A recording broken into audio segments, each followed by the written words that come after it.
Good evening, everyone. What's going on with you? This is Derek McGee, pastor of the Bible-based church here in Tallahassee, Florida.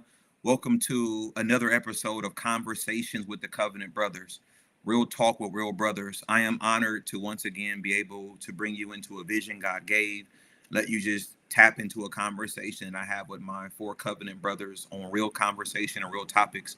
God has been faithfully kind to each of us. Hope you all had a great Thanksgiving season. Let's have a great show tonight. Allow me to bring in each of my brothers one by one and have an enjoyable time. First and foremost, let me introduce to all of you my brother, Pastor Roosevelt Rogers III. He is the pastor of the Old Jerusalem Missionary Baptist Church in Havana, Florida. Ro, what's going on, bro?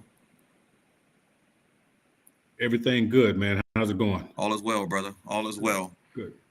Next up, we're going to bring in my brother, Pastor Julius Harris. He's the pastor of the New Jerusalem Baptist Church, Missionary Baptist Church in Havana, Florida. What's going on, Jay? Hey, what's happening, bro? All is well, man. Looking forward to the conversation, good to see you tonight, man. Yes, sir. Then we're bringing in Pastor Bernard E. Hudson from the Arnett Chapel AME Church in Quincy, Florida. B, what's going on? Not much. Glad to be here, for this conversation tonight. Yes, sir, man. Yes, sir. And lastly, our brother, Pastor Richard Ash II, pastor of the Net Church, the Ash's Kojic, y'all, in Quincy, Florida. Ash, what's going on? God bless you all. Let me stop playing. Hey, how y'all doing, man? I love it. I love it. Well, again, man, thank you all for being a part of our show, man. I've been blessed since we started this show, man. I've heard people have reached out to me through text, email, people I see in the streets that have actually tuned in to one, if not all of our shows thus far, man, and given words of just support. And I'm grateful to God for you being able to enjoy the conversations we're having. These are just real conversations we're having amongst real friends. We're not trying to dress it up, not trying to be anything more than who we are.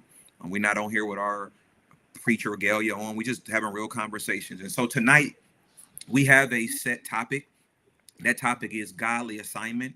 Has your yes to God caused you to say no to others? Again, has your yes to God caused you to say no to others? Before we delve fully into that topic, I want to open up this way, if I may. I'm going to ask a question to each of my four brothers and allow them to be able to answer it based on their own church context. And that question really is this.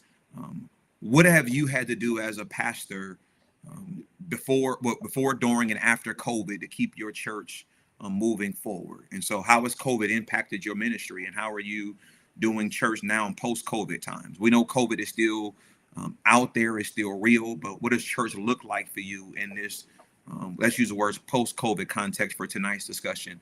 And so, B, let's go to you first, man. What does it look like at Arnett Chapel? So it's different. I mean, I hear a lot of people talk about, how things have kind of gotten back to normal for them, but for us, it is quite different.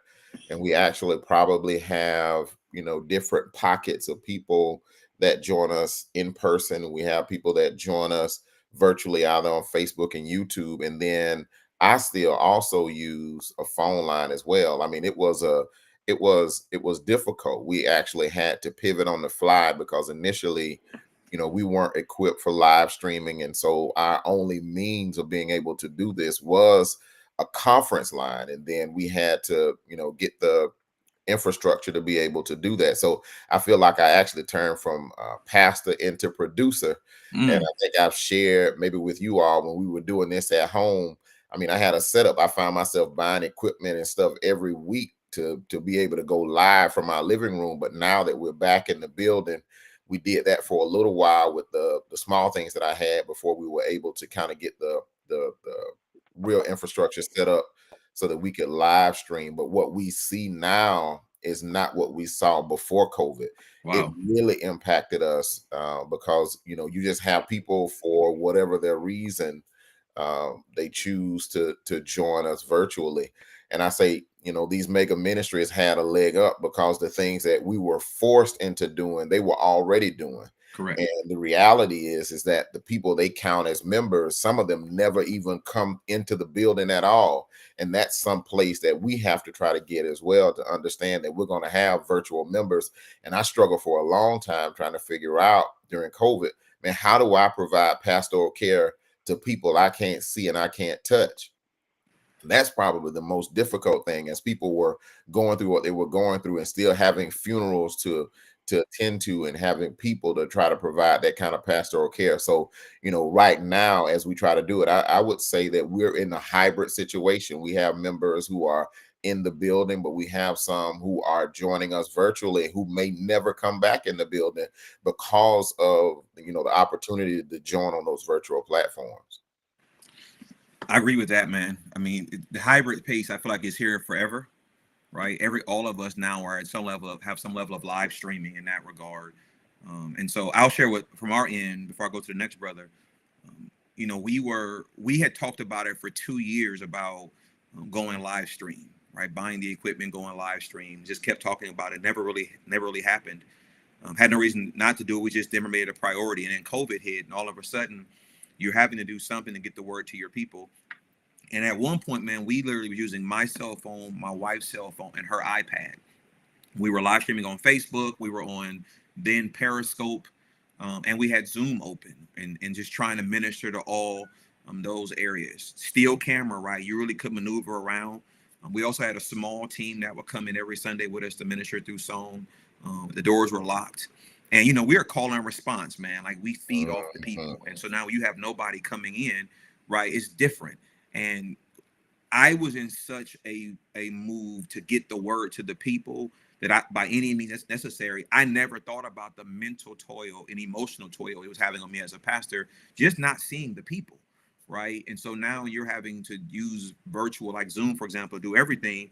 The one thing I didn't think about was when we finally got our church in a flow of movement and motion, what I wasn't prepared for was what we were doing really wasn't the medium that our seasoned saints were used to using, right? They don't use social media. They're not using virtual means. These are people who their entire lives are used to coming into the sanctuary, and now they've been relegated home, and that fellowship they're used to having wasn't there anymore. And I will admit, honestly, I was failing as pastor. We're failing at church with communicating to our seasoned saints and getting the word to them as much as possible. Over time, we got there by having conversations with them. But I mean, I know that first year, all of 2020, man, I was head down, just get it done, and just didn't realize how much until one day we decided to do just a church-wide Zoom. Everybody just log on when you can, just see each other talk, and it became emotional. Because you didn't realize, think about our kids literally missed almost an entire year of in-school fellowship, so on and so forth. But that's now part of the norm. Some people got comfortable with just doing church at home. Right? I have members who tell me, Pastor, I go walking on Sunday mornings while watching you live stream. Unapologetically saying this, right? Like, they just telling me up front, I ain't coming back to the building. I will share also, and then I'm going to come to you, Ash, next. I will share also, the Lord blessed us, man. Financially, we didn't struggle, right? People were still giving, and they were giving at nice amounts. And I kept trying to tell people, listen, much as I'm grateful for your giving, I miss your presence. And so we were doing well financially, but we just missing the people. And those of us on here who have a heart for shepherding, have a heart for the people, right? We love the people we pastor. And so seeing those people means a lot, way more to us than anything else. And I don't think a lot of our members really realize that or appreciated that. But for as a pastor, I want to make sure the people I want to be able to touch the people appropriately, of course, and be able to communicate with them and encourage them. And it's hard to do that when you're using virtual means in that regard. But Ash, speak to us, man, from the Net Church perspective. How are you? What did you guys have to do? What are you guys doing now? Oh well, we had I guess a Facebook presence.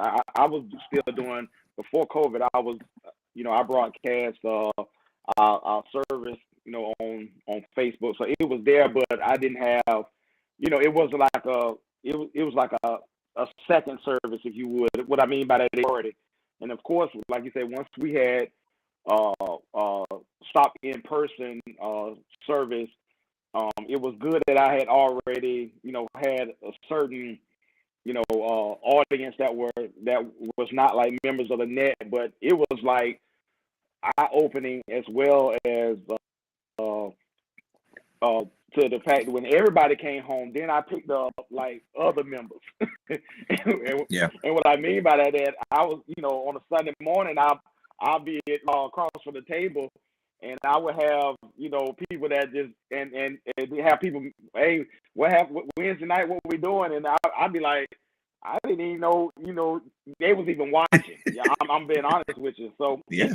it became a point where, you know, a lot of people was like, okay, now you my Facebook pastor, and I was like, how did I become that? But it was a blessing. But then also, I had some of my senior saints, and this was a blessing for them. Some of them learned how to use and stuff that they never were on. I remember some I never were on, and so they did that. But what you said, but I did have some that, of course, you know, were in their 80s that just wasn't the case. And so when we actually came back to in-person church, it is now before where if I didn't see somebody for 2 weeks, I'm worried. You know, what's going on? What's happening? What's wrong? That is not the case, because people, if they're out of town, or they're traveling, or they're here, or they're just home, they still catch the message. And I've had people that that I didn't even know still associated with it. They more faithful now to the virtual, because what I guess I'll do this, and I'm gonna let someone else speak. I guess it even opened my eyes too, guys, that some people personality meets that. It meets their need. Because you know, I have some that they're total introverts. You know how we used to do things, and we're gonna talk about it, I guess, later. You know, we used to do stuff where if a visitor came in, we made every visitor stand up, and every visitor got to tell us something. And you know that is, for some people, that is that. Hey, please don't do that. Don't you know what I'm saying? Before, that was just the norm. We expected everybody who came, who first time visitors, stand up. Okay, tell us where you're from, and then they run the microphone down. But we found out that, hold on, man, that's traumatic to some people, as well as after coming out of this pandemic, some people they just like, hey, Pastor, hey, you know, I don't do well with crowds. I don't do well with it. And being there virtually does me better as a person. You know what I'm saying? It does me better. So I'm at the point, if I see them, don't get me wrong, I love to see when everybody's there. I love to see when we have, you know, majority, you know, the people come, and it's a blessing. But yeah, I don't hold it against them. I understand that's where you are, and it's my responsibility to make sure I continue to feed the people. Yeah. I will tell you, I remember one evening with you, Ash, you know, those who don't know, Ash is also a sheriff's officer.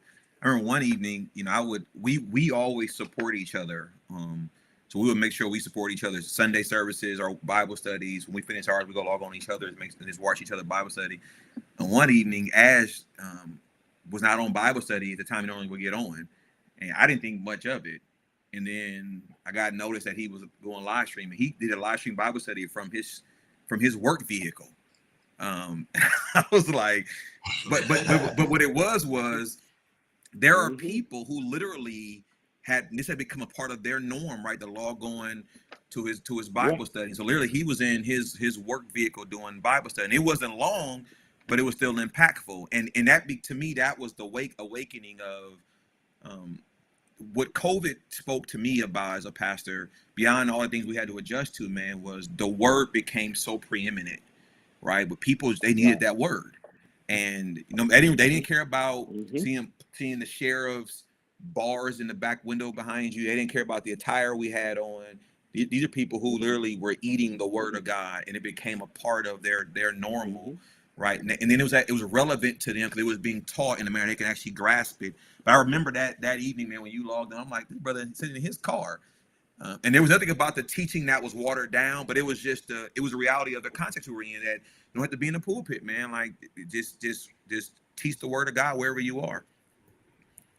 And one quick thing, and I know you got to move to somebody else, but what you said, that what it also showed me too was all these other things that we thought was so paramount in ministry. As well as, and I can tell y'all, I got so many messages, inboxes, text messages, like, and also myself, because y'all did the same thing. You probably can attest to this, that a lot of these people that went to so-called large churches where they had everything, you know, all these different fluffs that they could have. When COVID came along, that choir singing didn't mean nothing anymore. All them lights and the flickering and the smoke and all that meant nothing. As well as people started really examining, what am I being fed? Mm-hmm. You know what I'm saying? Because you got to think, we're in a time where honestly we don't know if all of us gonna leave here. We don't know. You know what I'm saying? You know, we walk around with masks on. We ain't touching nothing. We done bought more sanitizer and more stuff than we can. You know what I'm saying? So we don't know what's gonna happen. Totally honestly, with what's going on. So people really mindset was on, I need to get the word. All this other stuff don't mean nothing. Nothing at all. Speak to us, Ro, from an OJ standpoint. I'll tell you guys before Ro jump in. Ro literally had turned his living room into church. Right? I mean, his brother had his.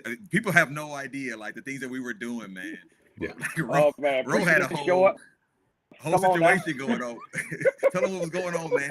From you all standpoint, OJ. I'll echo what Bernard said, man. It almost went to a production mode, man, where my family, we had it down to a T, man. I literally went and brought the movable pit podium to the house. My son was running the media behind me. My daughter was working the online presence, and Lady Rogers was working her iPhone as the camera. So I'll tell any church out there, anybody who's listening, while we've invested a pretty penny in our audio and visual at Old Jerusalem, if you can get you a 4K iPhone or an iPad, you'll get the same production where we spend a ton of money. And so like Ash said, man, it put me in a place, man, where it was, y'all know I was theatrical, man. So I had to get rid of all the theatrics, man, from a presentation standpoint, and just deal with the word, because there was nobody, you know, besides my family saying amen back to me. You know, my greatest memory was that red dot on the back of the phone.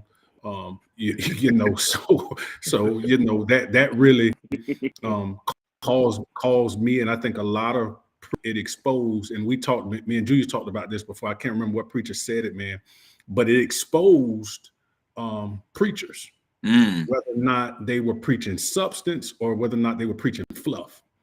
Because when we could no longer emotionally sensationalize worship and had to deal with the word, man, it just put us in a place where we really had to dive.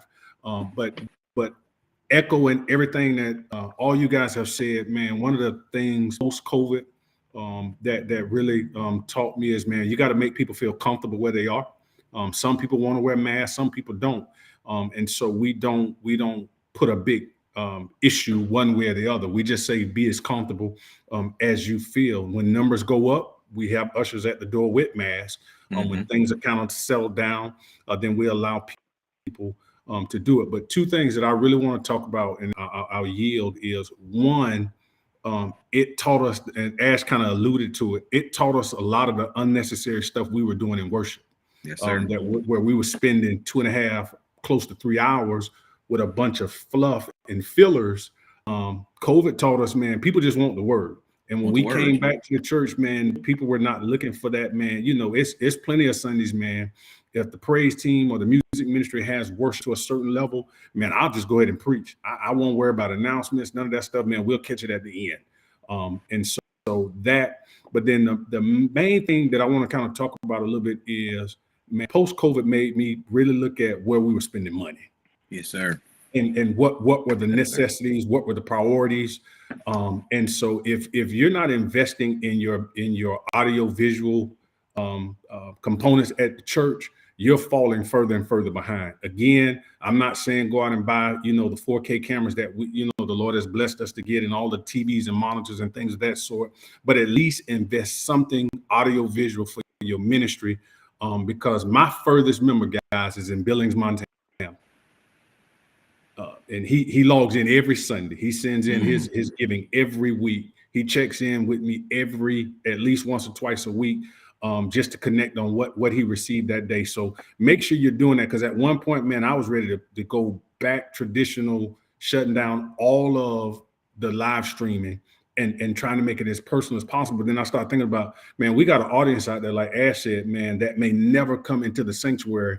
That's if I could be truthful and transparent, man, that's why we still got the Facebook page. That's why we got the YouTube channel, is because of the people that may never come to the sanctuary, but they are on every week. And so we, making sure we're doing that, man. And the only thing that I think from a negative standpoint for me with ministry during COVID, man, we lost our youth, because in that moment, all I was thinking about is, I got to get a word out. I got to get a word out. I got to get a word out. And it never dawned on me that our youth were missing, because we were getting the adults to log in. And so now, man, we're doing everything humanly possible to make ministry palatable to our youth again, where they're wanting to come in, they're wanting to be involved. So that's kind of where we are, man, with post-COVID ministry. So my brother Jay, before Jay speaks, I got to give Jay credit, man. Not only, I think Jay was the only one of us. Jay actually was going to the church each Sunday and preaching, but Jay would have an AirPod in his ear, and I'll let him explain why. But Jay was the one who really pricked my heart.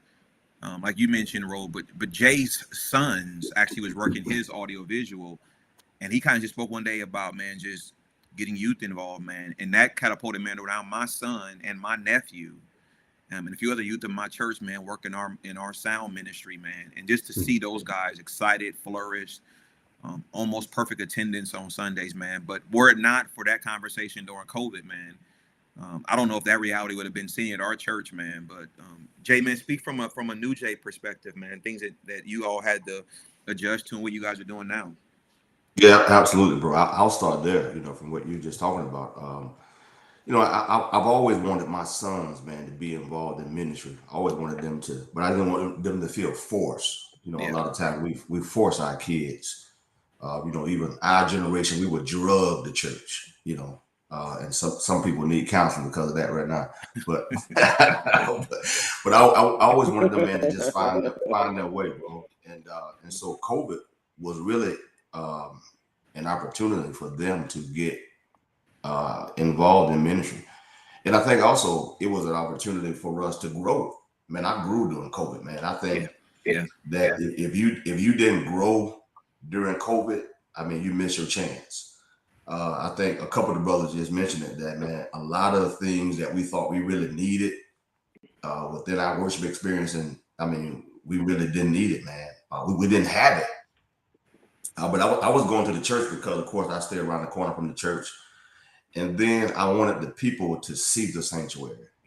I wanted them to, still see the importance of church, of the sanctuary, man. And but, man, I preach, man, I got a ton of sermons, bro, on why you should be in church. If y'all need something, I got them. I got them, man. I mean, trying to get people, man, to be in the building. And I mean, there's certain quotes I've said you can't get in your house what you can get in God's house. And there is some truth to that. But when you look at where we are today, man, I think that we all had to evolve, bro. I heard a guy say it this way. He said that technology is the transportation that we use to tell the truth. And he said, technology allows us, man, to talk to people without touching them. As Ro was saying, man, you got members that are in different cities. I got a member, shout out to Miss Bird, man. I love her dearly, man. She lives in Atlanta with her son, but she's on every single week. And so she's no longer here. But she's able to tune in, man, and be a part of our worship experience. That guy also said that. Go ahead, bro. He also said that, with technology, man, we could touch people, and they can actually consume our church without coming. Wow. And so he said, don't fight it, embrace it. And I fought it, man. But he said, embrace that. People can actually consume our experience without coming. He said, if you can touch everybody in your church too small.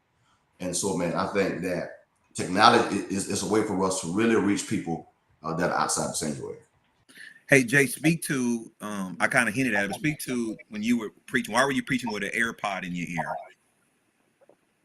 Because there were some members, some of our senior members, who Yeah. didn't have Facebook pages, Yeah. right? So our church, man, we're blessed, bro, to really have all generations at our church.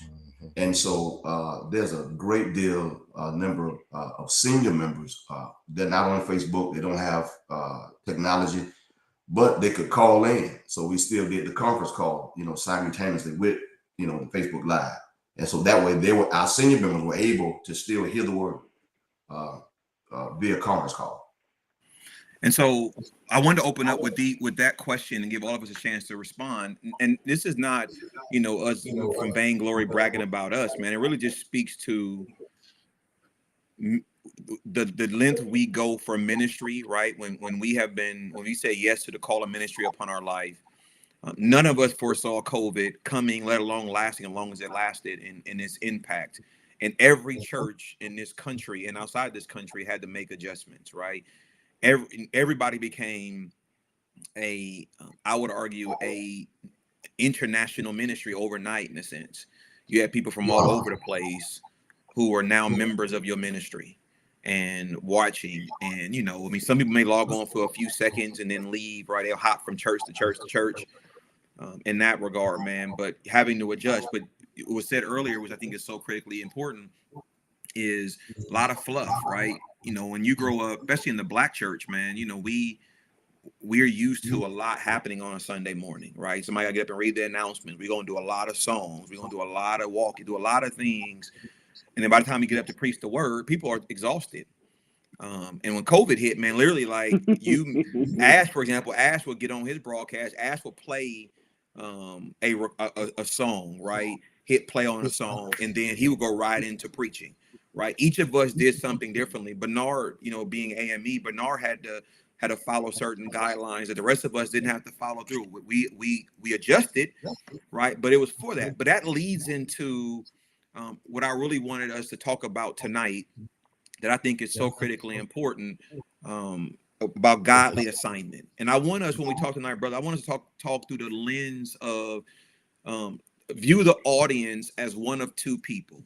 The audience is either that young brother or sister just entering into ministry, or that young brother or sister who is battling with saying yes to the call of ministry. So when you're thinking about the questions going to be posed, think about those individuals. Now, granted, there's other persons who are listening who are not in either one of those contexts, and we want them to remain listening.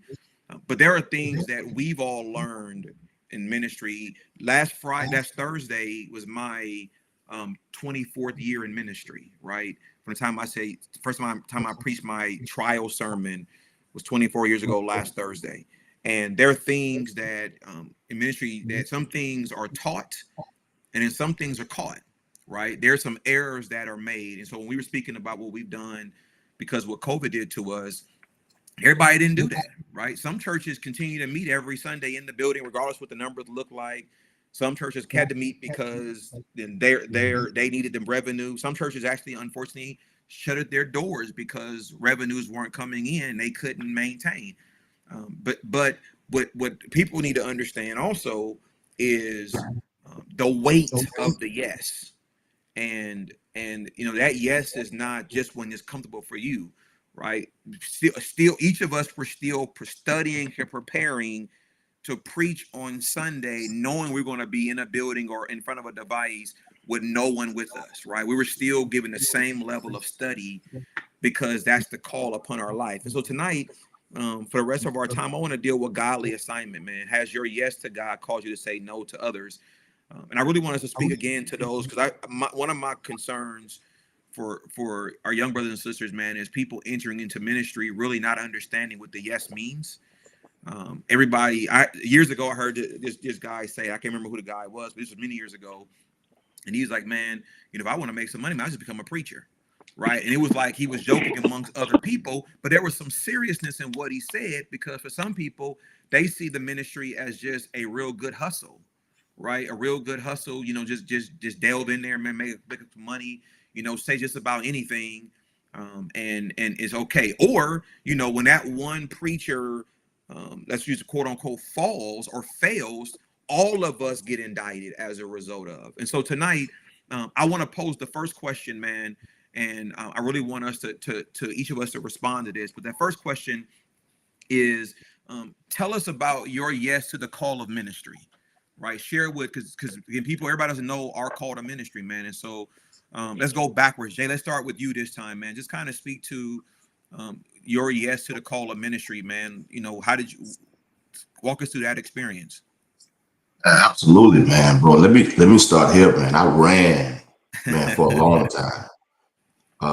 I knew that God, yes, sir. Mm-hmm. I knew that God had a call on my life, man, but I ran from it, man. I just, young, bro, and in that world, man, and man, seeing wouldn't be seen if we didn't enjoy it. My God. So, man, I didn't want to come from out of that world, bro. But in May of 1999, Old Jerusalem at the church that Ro pastors in. So, Ro, that means you my pastor, bro.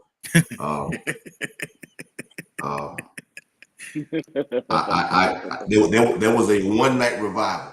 I don't know if he'll see this, man, but man, shout out to Pastor Sylvester Robinson, man. He preached at OJ, man, for a one night revival, and man, he did an altar call, called all the leaders to the altar, put us in a circle, bro, and just start laying hands on everybody. And I had this all on VHS. I don't know what happened to it, but I had it on VHS, man. So he was laying hands on every leader, man, in a circle, just telling the pastor, man, if in 30 days, if these leaders don't have your spirit in the next 30 days, take them down. I mean, it was serious, bro. It was serious, man. We don't do that kind of stuff no more. But every time he would lay hands on me, man, you could just tell the Spirit of God, man, was just on me so strong, bro. And man, I just can't explain it. All I know, the Spirit of God fell at that altar, man, and I just started yelling, man. I got to preach. And I never forget when Pastor Black announced to the congregation that I accepted my call. He said, yeah. He said, Jay, was running around talking about he got to preach, so we're gonna let him preach. Yeah, man. But man, that was in May of 1999, man, and I'll be honest, bro. In that same service, when they gave the benediction, I sat on the front row and said, "Can I say hell?" You already said it. I said, "Man, what in the hell did I just do?"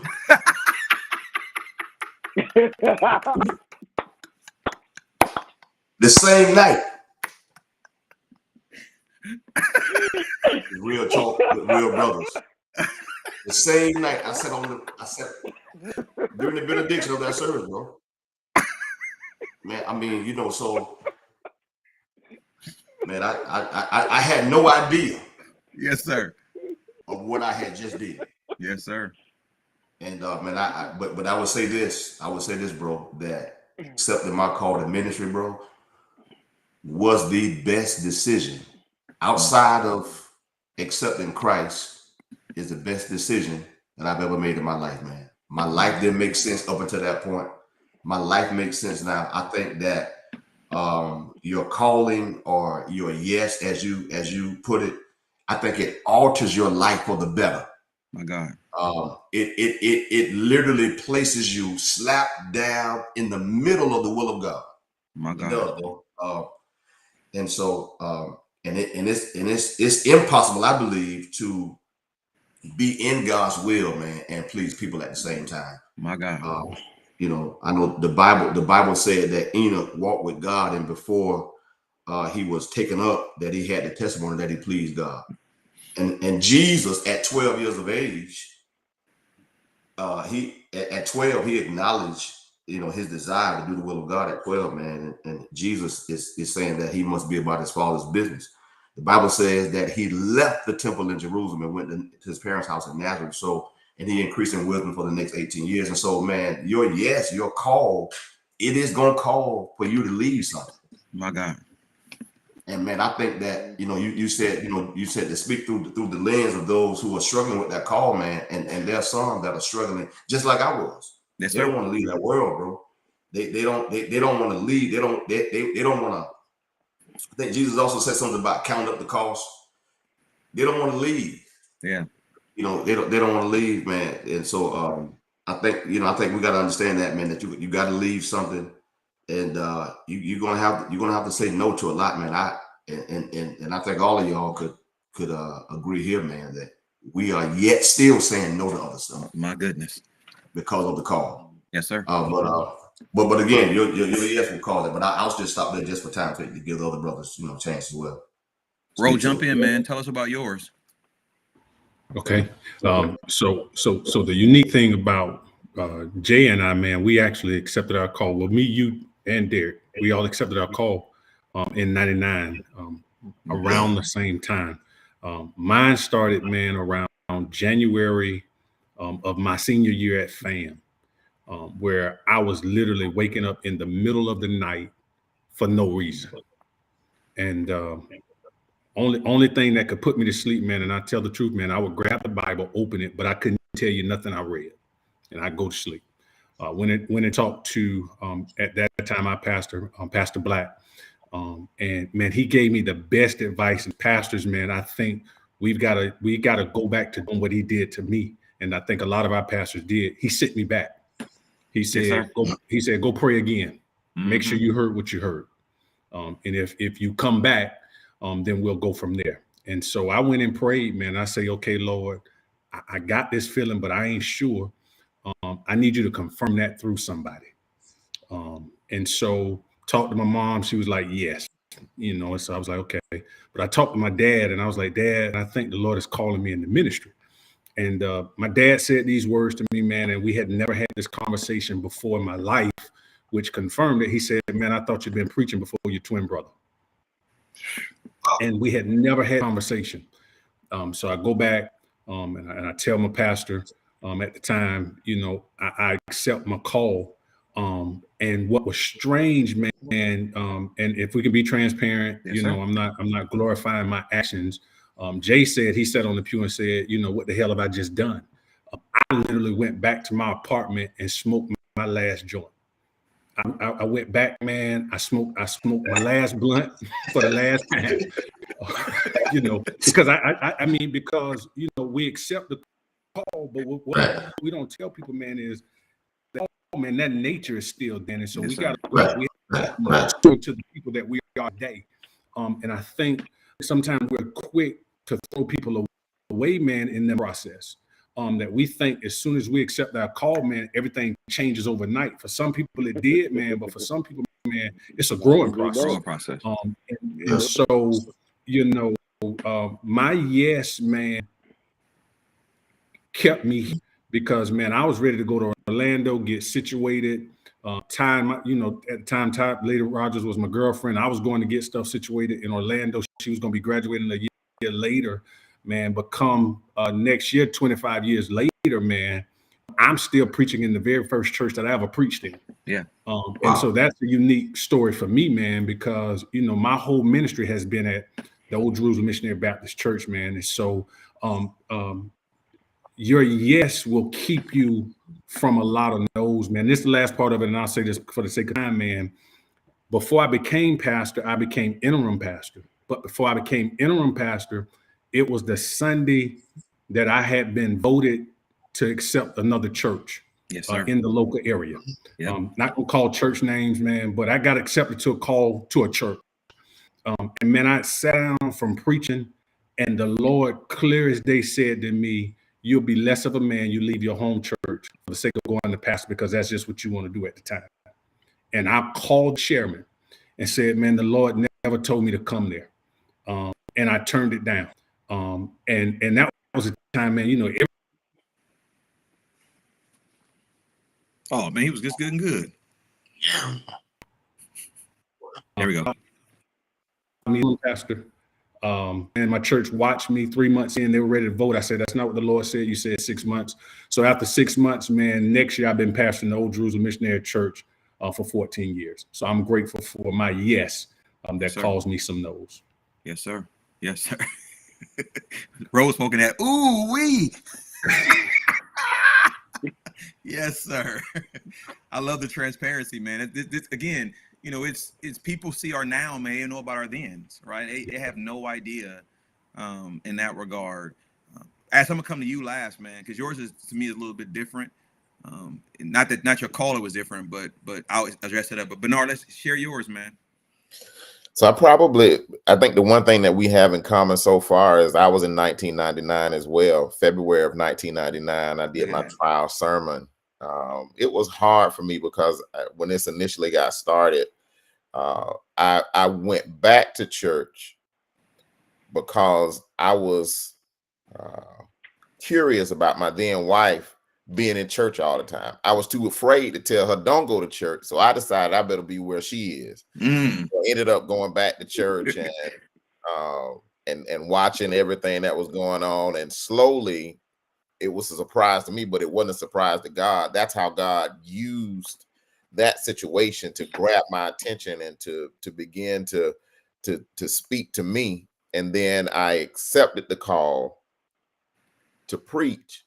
But I said I never wanted to pastor. I didn't want to deal with people. And all y'all know me. I'm an introvert at heart. I'm satisfied. I joke my wife all the time that I'm satisfied. I can go into a room. She looking to see who she can talk to. I'm looking for the corner I can go and sit down in and just kind of sit back and watch what's going on, because that's just me. I said I never wanted to pastor people. But this is how God worked it out. I ended up getting ordained after being in what we call our ministerial institute for like 1 year. Nobody ever got ordained like that, but they ordained me under a special circumstance called the missionary rule. Well, when you get ordained under that particular rule, you have to pastor. So then I was forced into pastoring. And so when I was sitting, I remember ordination just as clear as it was yesterday. I was sitting on that pew. And I was the only one to get ordained that year. And I was sitting at Bethel on Orange Avenue, sitting on the front pew in the middle by myself. And it seemed like it was 2 miles long, the whole front. And I had to sit there the entire time and listen to the bishop preach that time.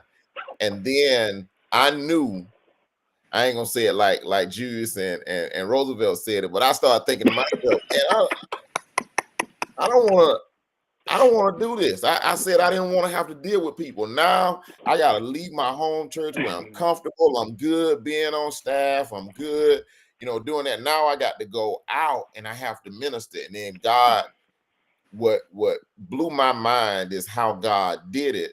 In that he made pastoring the only job. And I tell people this all the time, the only job I do for free.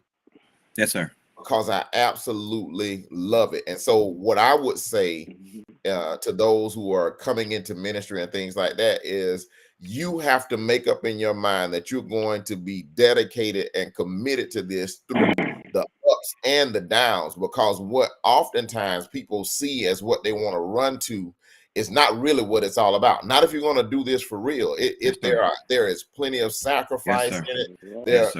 And here's the biggest thing that I'll say, and I think our saying yes to God is there's loneliness in it. And we don't talk about this a lot. There is a big component of pastoring that's a lonely area. Now, we're privileged to have each other where we can, reach out to one another and talk with one another, but pastoring can be a really, really lonely thing. And I wanted to add it when we started talking about COVID was how hard it was on each one of us when you couldn't see your people, you couldn't hug your people, you couldn't talk to your people. We struggled, just like the people wanted to be in church. We struggled just as much. And sometimes we didn't even realize I needed them. I needed to see them. I needed to hear what was going on. I needed to hear their responses. I needed them to walk up to me. I had this one lady at the previous church where I pastored, and nobody did it before her and nobody did it after. She would come up to me once a week and say, "Pastor, how you doing?" And generally when people say that, you have a formulated response in your mind. "Oh, I'm doing pretty good." She said, "No, how are you really doing?" And so she started to do that with me every week, where she would come up to me and say, "How are you doing?" And she'd sit down and we'd have a conversation because she really wanted to know how I was doing. And I think that what people who are coming into ministry has to understand is that it is a big draw, a big pull on you mentally, emotionally, psychologically, physically, and you need somebody who's on occasion going to ask you, "How are you doing?" because we're driven to say, man, I'm good, I'm blessed and highly favored. When you know on the inside, we're really crumbling. You know, on the inside, you mad as all get out, and you want to do some stuff that you shouldn't be doing. And so you really have to have somebody in your corner who's going to ask you, how are you doing? My brother. I'm glad you ended that way. I'm gonna bring Ash in. I want to go Ash last because for me, Ash is where many assumptions arise. Because Ash's dad is also a pastor. And he was pastoring, right, when Ash said yes to what's called a ministry. And so there's an assumption people have in the body of Christ that you automatically going to be a preacher because, you know, you grew up in that context. And I want to ask to chime in now on his call, man, because that's not always the truth. And I think people need to understand that just because, and all of us on here, we are fathers as well, right? And so sometimes the people can have an expectation or an assumption placed on our children that's not God's reality for their lives. And sometimes it's a frustration that our kids are expected to live at a holier level than everybody else's children, and let alone being a PK. And so Ash, man, just share with us, man, about your call. I guess I'm a lot like Jay too in this. I didn't never want to be a pastor. I did not want to preach. Of course, my father is a pastor, and so I knew the ins and outs of pastoring that a lot of people did not know because they don't get to see. You know what I'm saying? So I know the frustrations. I've heard the conversations. I've sat in the meetings, and I knew I was like, nah, bro, this is not for me. Cause my personality is forward. I'm a real like, you got to take me or you don't kind of person. That's just my personality.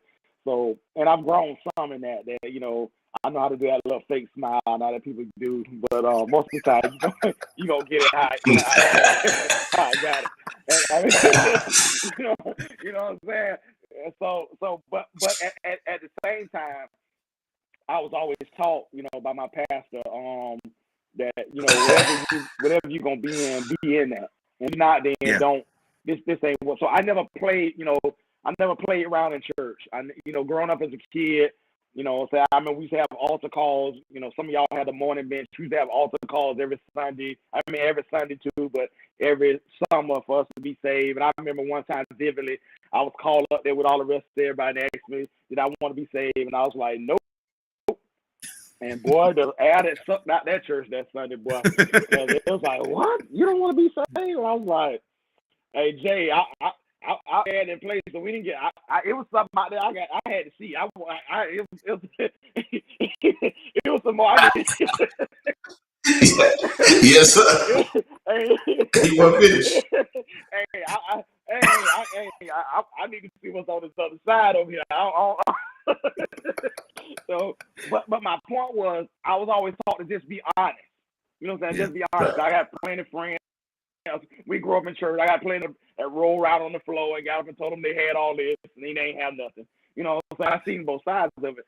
So my yes, when I was starting to get the call, I was a deacon, so I used to teach was in our church is YPWW, was Young People Willing Workers, and my pastor at the time used to always tell me, why you bootleg preaching in the YPWW? And I was like, what you talking about? I'm just teaching. He's like, no, you bootleg preaching in here. But my pastor never pressured me to become, go into ministry. But I can remember I was in Atlanta and went to visit one of my friends, his church, and a song that I love, that's my favorite song, is More Than Anything. And I heard that song in the choir, and God spoke to me so clearly. He spoke to me so clearly because I did not want to just pastor because my dad was a pastor. I did not. Yes, sir. I didn't want to preach because he was preaching. I wanted to make sure it was me he wanted. You see what I'm saying? Thought, or you got this potential. No, I wanted to make sure that if that's where I need to be at, if that's what I need to be doing, Lord, I need you to speak to me. And it's clearly as that song begin to play and begin to minister to me, man, God just, I mean, he just like took over. It's like an out of body just took over. And I knew when I left that service that is my calling. And the confirmation of that was my wife, she knew already before that. She was like, Lord had already, I was gonna be preaching, but that was for her preparation also, because Yes, you gotta remember now, when we walk in these callings too, we bring our families with us. Yes, sir. You know what I'm saying? We as much as we say now, we bring them with us, because now when you move into this calling, that moves them too. So that yes to me became clear, and as well as I wanted it to be clear that I was not doing this because because I tell y'all this, I can remember one time when church was over and I had and I came up where, if you was a young minister, elder, you got like 10 minutes to preach, and that was it. You get up there and sing and do all that other stuff if you want to, you're on the clock. You know what I'm saying? So I remember very, very vividly. My little time to preach, and so I did my little preach. So I get ready to go, and I'm gonna tell you how the devil show up too now, because you gotta find to the day devil.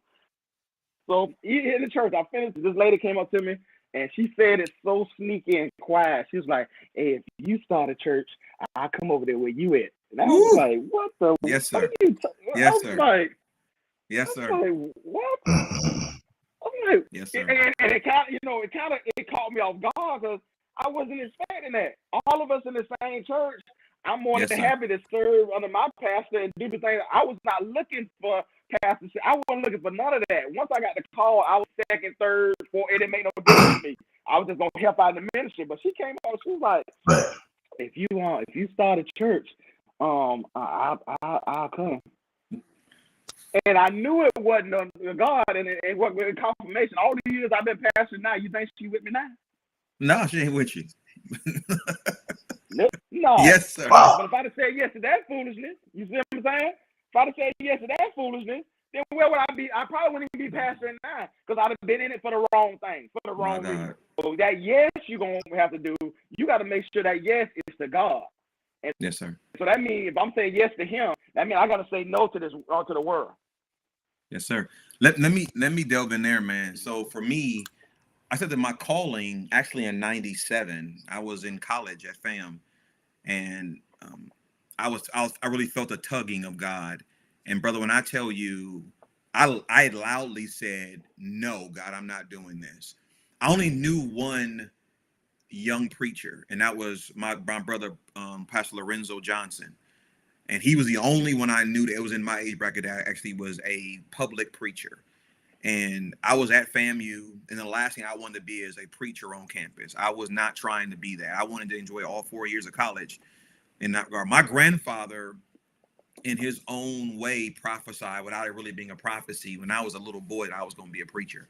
But his reason for saying, he said, "Derek, you so evil, you're going to end up being a preacher in life." That was his way of saying it. He said, "You so bad, you so evil, you're going to be a preacher." But that's why I was saying, man. But I said no. And I literally made up in my mind, I'm not doing this. And it was one Saturday, man, me and my roommate at the time and two of our friends was going to play basketball. And it was storming rain like it was today in Tallahassee that day, man. And we got T-boned. And 4 of us, and I got severely injured. Where the doctor said if it had been 3 inches to the left of my spine, I would have been paralyzed. To date, I still have a cut over my right eye. Used to be over my lip as well. That's kind of healed over, man, where it had glass shatter in my face. And this was a Saturday leading into spring break. And all of my roommates were going home for spring break. And I got discharged from the hospital with a neck brace on. And the only comfort I could find laying in the bed was laying on my back looking up. And I was on spring break. My roommates are gone. And I'm laying in this bed, very uncomfortable, with this neck brace on. And I began to have a conversation with God. And I finally said, "Lord, if this is what you want, I guess I'll do it." That's literally what I said. And I went to Pastor Walker, Tabernacle Missionary Baptist Church, went to Pastor Walker, not once, not twice, not 3 times, not 4 times, 5 times. he said, go back and pray. Go back and pray. Go back and pray. And by the third time, I'm like, man, this Negro tripping. Like, I done came and said, God called, what are you doing, right? And I was so angry by the fifth time. By the fourth time, I finally said, man, what it is, man. But I realized what he was doing. And when I finally came back to him, I was one of 5 people that were taken to a ministerial training class. And I went through an old school Baptist preacher and Pastor C.L. Wilson, who was old school. I'm talking about like you preach in a black suit, white shirt, dark tie. You don't cross your legs in the pulpit. I'm talking about like old school Baptist etiquette, right? And we went through 2 years of training and catechism. And it was, I mean, I'm talking about he had us preach like little sermons, and he would walk up to you as you up there preaching and snatch your notes from you and walk off and tell you keep going. Like it was old school.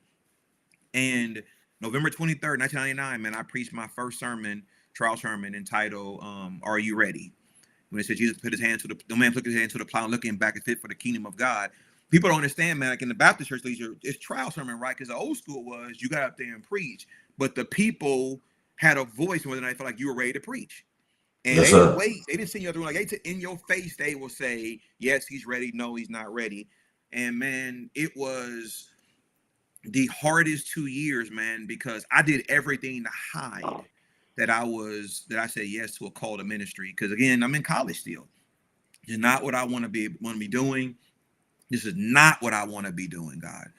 And but here's what Pastor Walker did for me that I will always appreciate him for, that the old school preachers used to do that I don't see a lot of now. When you say yes to your call, before you went to that pulpit, you went to that bathroom, right? You went to that kitchen. You went outside, meaning they made you serve in other capacities before you ever got to the pulpit. Had to go clean the bathrooms. I had to go, help in the parking lot. I had to go, be out there in the rain, hold the umbrella, like do all kind of service to show that I had a heart of a servant, not just trying to get in the pulpit. And Pastor Walker was one man where he was going to do the lion's share of preaching. So if you're just doing this to preach, it ain't going to ever happen.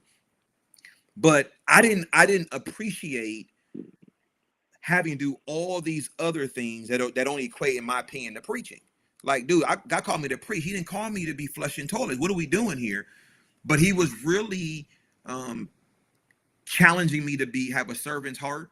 And again, this old school way of doing things you don't see. Now you see cats, they say yes to your call on 4th Sunday. They preaching first Sunday. And they pastor the church by 3rd Sunday, right? No training whatsoever. No honoring of leadership. I believe in having a father or mother in the ministry. I believe in stuff like that, man. You know what I'm saying? Like I give reverence to date. Like I got licensed, ordained under Pastor Walker. I met my wife at Tabernacle. He married, like everything, man. I would be remiss not to acknowledge that, but it wasn't easy. When I left Tabernacle in obedience to God to start Bible-based church, man, I was one of 16 ministers. That number lets you know I wasn't preaching regularly, right? We were doing everything else, right? Maybe do Bible study, maybe whatever it may be. And I was that preacher, man. Like I struggled in ministry because I was trying to be everybody but myself, right? I was T.D. Jakes for a while. I was Eddie Long for a while. I was Jamal Harrison Bryant for a while. I was Evie Hilliard. Ivy Hill. I was Evie Hill. I was everybody for a while, man. At one point I went to a seat. I was Matt King Carter, man. Deliciously proud. Man, I was doing everything, bro. And then we would go to Manpower, and I would come back on fire from T.D. Jakes Manpower, man. And people wouldn't move. I was like, y'all in here, y'all demonic. Like I was like, just bad, right? No, because here's the thing, I was on fire, but wouldn't sit down and shut up. Pastor Walker said, get up, go up there, Derek, and do the offertory prayer. I didn't do the altar call. I'm talking about brother, like you give me 2 minutes, I'm about to maximize these 2 minutes. I'm about to have these people hollering. I remember preaching one Sunday, the sermon was so bad, people were sitting there dead, and I said, I think of the goodness of Jesus. The church went crazy. And I knew at that point that was going to be my go-to whenever I preached a bad sermon. And here is the challenge sometimes. Sometimes the worst thing is being a bad preacher in front of happy people, right? Because they'll shout even behind bad teaching. And so I didn't know I was a bad preacher because everybody was always hollering. Got the same thing for you. As somebody told me, and I happened to be a deacon, said Young McGee, a few of us been talking, and if you want to go and start a church, we'll come with you. And I'm in the bathroom, bro, at the church, trying to use the bathroom. And his brother, they didn't came in and talking to me. And these are people who are currently ordained deacons under the set man of God, trying to recruit me to go start a church. And I was blown. And I'm so loyal. I go back and tell the man of God what's going on. And he was unfazed by it. And I'm like, man, like, that don't bother you? Like, these Negroes, he was like, no. Because Pastor Walker's mindset was this. His mindset was, man cannot unseat who God seated. Right? And so he knew no matter what they plotted, they couldn't move him. But man, you talk about not oneness. I mean, another thing before I go to the next question. My wife was born and raised at Tabernacle. Like, her family goes back to the original Tabernacle where the Civic Center is now. Her grandfather was one of the deacons who moved Pastor Walker from South Carolina to Tallahassee. Her grandmother ran the daycare. Her mother, my mother-in-law, was the secretary of the pastoral search committee that brought him to the church, right? Her family is in the church. My wife made it known she was never going to date or marry a minister. So when I'm trying to pursue my wife, I'm already in ministry, and she was like, oh, no, bro, you wasting your time over here. She wasn't trying to hear nothing because she did not want the life of a minister's wife. And especially when you grow up in the traditional Black Baptist church, like, you ain't wearing no pants in church, you ain't chewing no gum in church, you got to wear certain clothes on certain days, you got to sit on certain pews, like all these things. Man, imagine being 22 years old, right? And I mean, like, it's these things that were going on, and I saw no joy in preaching. So any young preacher that's out there, you're looking at the glitz and the glamour, I'm gonna tell you, the thing that rocked my world was I had studied and prepared to preach one Sunday under assignment by Pastor Walker, got up there and preached everything but what God gave me to preach. People in church was hollering. They were all on fire. I get home to our townhouse. We were the first year of marriage. I get on to our townhouse. The Holy Spirit said this to me, said, you did a good job impressing the people, but a bad job pleasing me. And brother, when I tell you the conviction, because up to that point, my entire ministry was for the amens. I only preached for the amens.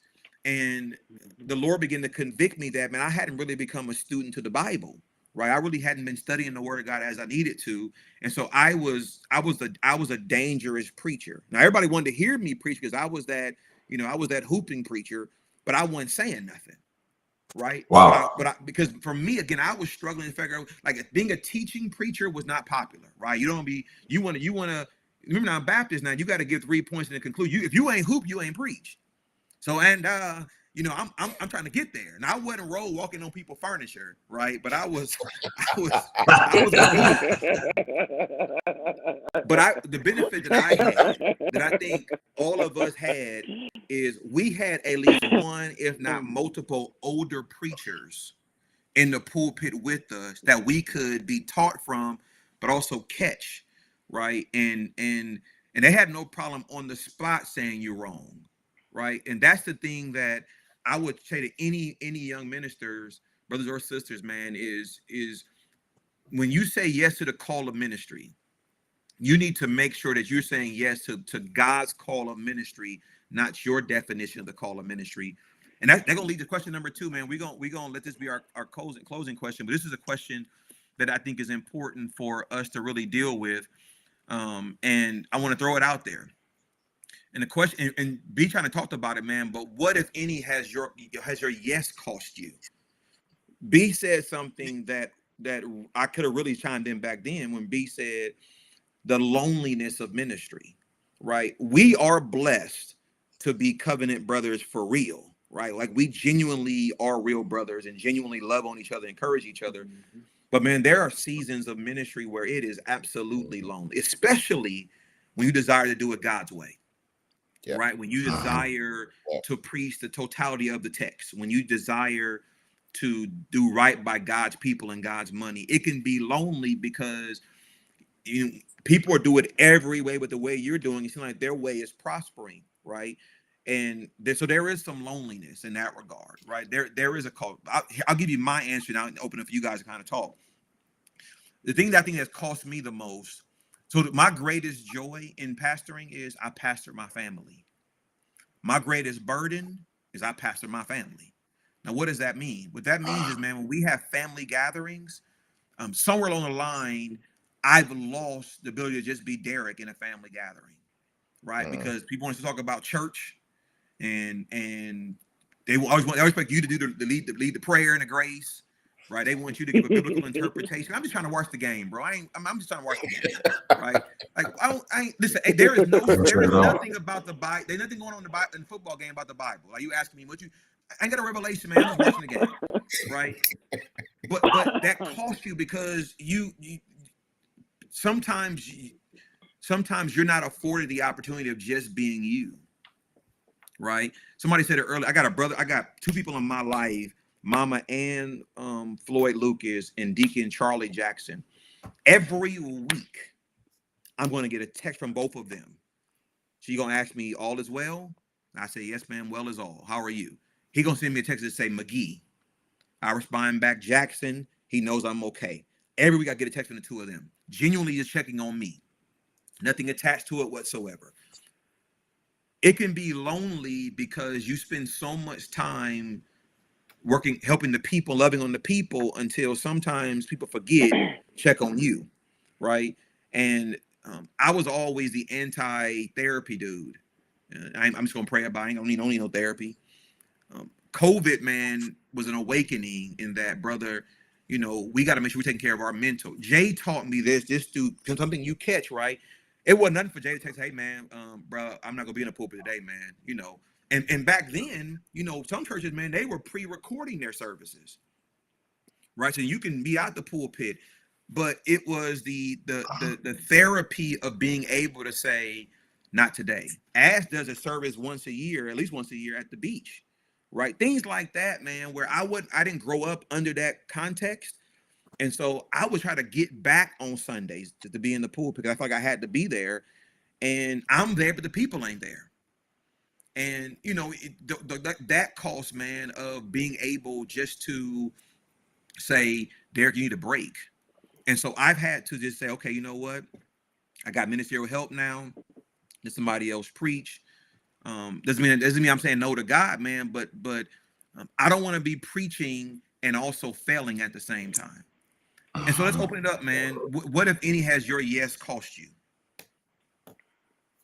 A lot, bro. Yeah, I just said a lot, man. You know, just to allude to what you were just saying, and I know all of us see this a lot. Man, a lot of pastors, man, they lose themselves in ministry. So here it is.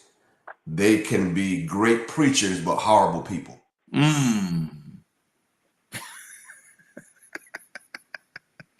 Yes, you can lose yourself. And so I think that, man, you got to fight for your own identity and not allow the people to define who you are. I think that was our first show we had, man, that pastoring, ministry, it is what we do. It's not who I am. I am a human being. I like to do other stuff. Yes, sir. That sometimes has nothing to do with preaching and with the Bible. It's not evil. It's not unethical. You understand what I'm saying? Yes, sir. But we are also individuals, man. I think I heard Dr. Howard Wesley say this. He said that there is a difference between secrecy and privacy. Secrecy suggests, he said, I try not to live a secret life, live with secrets. Secrecy suggests something that you are ashamed of, something that you're trying to hide. Privacy, this just ain't none of your business. Yes, sir. You know what I'm saying? So I think that as pastors, man, you know, we have to, you know, be, man, I am unapologetically Julius Harris. Yes, sir, brother. You know, but I can say that now, but there was a day I couldn't say it, man. Honestly, bro, I mean, my whole entire life was centered around what the people gonna think. If I do this, if I do that, what the people gonna think? And my wife helped me with that as well, man. And so I think having your marriage type, man, and you know, making sure that your wife is your best friend so that, you know, you can have that type because you know the sad reality is that we cannot bleed down. Yes, sir. People. We've done it before, man. I mean, I'm sorry, we've all been there where we bled on the people. I know we all got probably testimony where, man, we went to the pulpit and we bled on the people and just, you know what I'm saying, told them about themselves and came back next to them and said, and another thing, I forgot to say this. But there, you spoke about therapy, man. Therapy, man.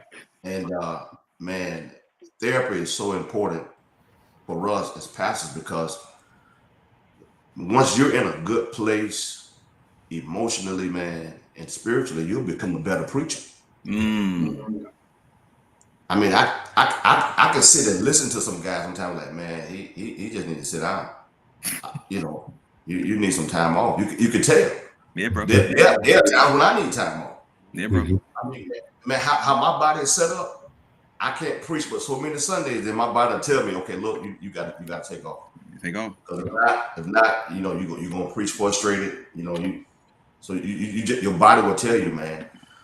So I think it cost us, man, not being able to be normal. We Havana had a high school mega reunion. Man, I'm excited. I'm looking forward to it, man, to see my classmates. Man, I threw my t-shirt on, you know, my Air Force Ones, you know what I'm saying? I can't wait to go out there and catch up with my classmates. I'll be dog. Man, I'm out there. People got me in the corner crying. I'm pastoring at the mega reunion. You know what I'm saying? I'm just like, man, I'm just like you. Listen, I want me some barbecue, man. I want some baked beans. You know, I want it. No, bro. I mean, I'm over here. Somebody got me counseling them about what they got going on. I got a guy over here. He just lost his mother. He grieving. He got me behind the tent. He crying. Man, bro, I need you to pray for me, man. So it's just like, man, we don't get it. Now, I'm not apologizing. I mean, I'm not saying that that's a problem. Come on. But I love that, man, because again, we get a chance, man, to be able to minister to people, you know, in those opportunities, man. And people respect me, man, and I love that. But again, I think you have to get away. Yes, sir. Roosevelt talked about that in the last session, man. That, you know, Jesus got away.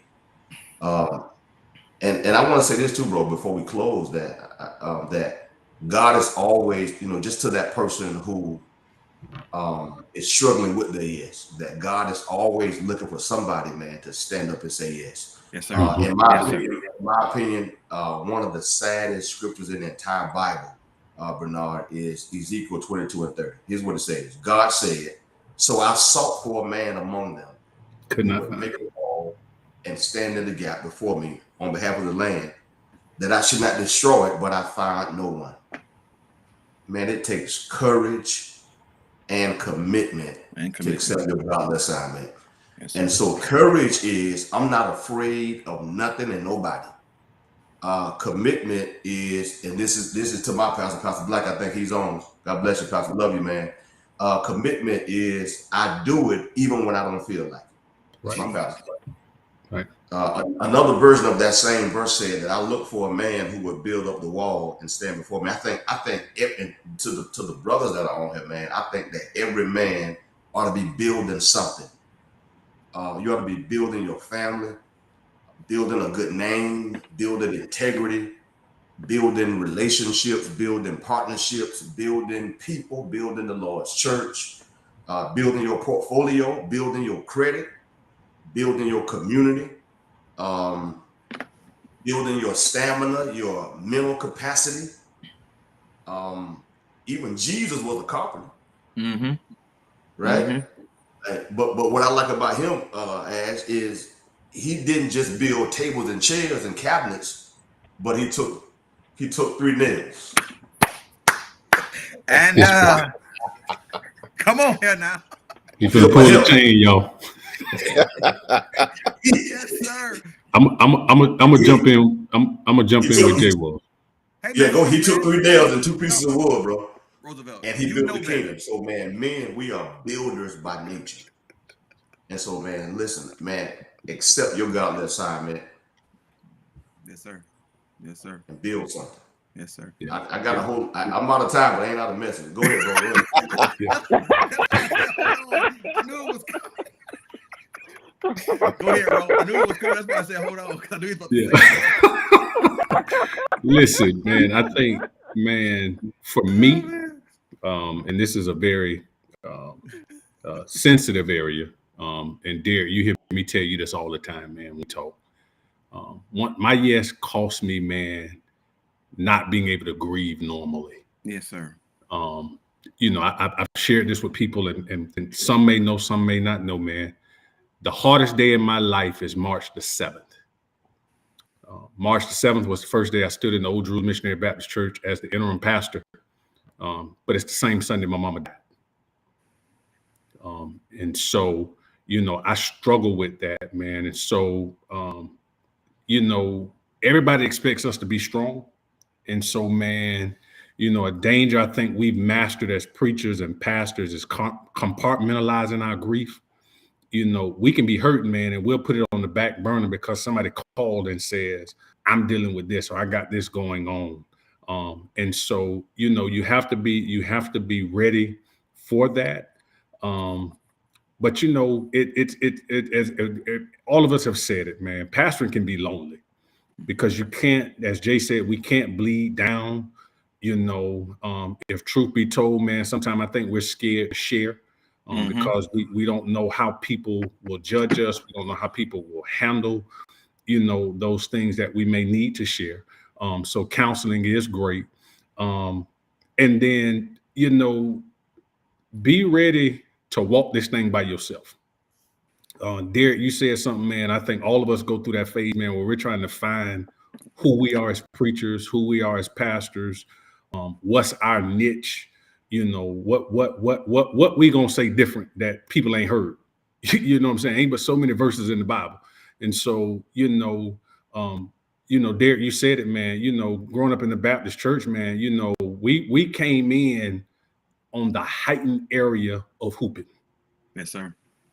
Every good preacher had the hoop. I got a running joke, man. You better yell at me, man. I'm gonna sit there and look at you. But you got to be confident, man. Some Sundays ain't a hooping Sunday. Yes, sir. Some Sundays ain't make the people feel good. Some Sundays are literally, and this is where the yes will cost you, man, where you got to preach a message, man, sometime where the people mad enough that they want to leave, but then they come back, and so you got to be ready for, I struggled. I don't know if y'all struggle this, man, when folk leave the church, you wear that, but Jay, you helped me with that. Derek, you helped me with that, man. Understanding, man, folk gonna leave. And you gotta be ready for that, but Arthur Jackson said something critical, man, in a conference I was in, and I'm trying to do my best to do this, trying to figure out how to close that back door, where they come in, that revolving door, where they come in and they're going back out, but how do we keep them? So just be your yes is gonna cost you in the manner of not being counterfeit. That you gotta be authentic. People recognize real, and so just be you. And so in this day, I'll tell any young preacher,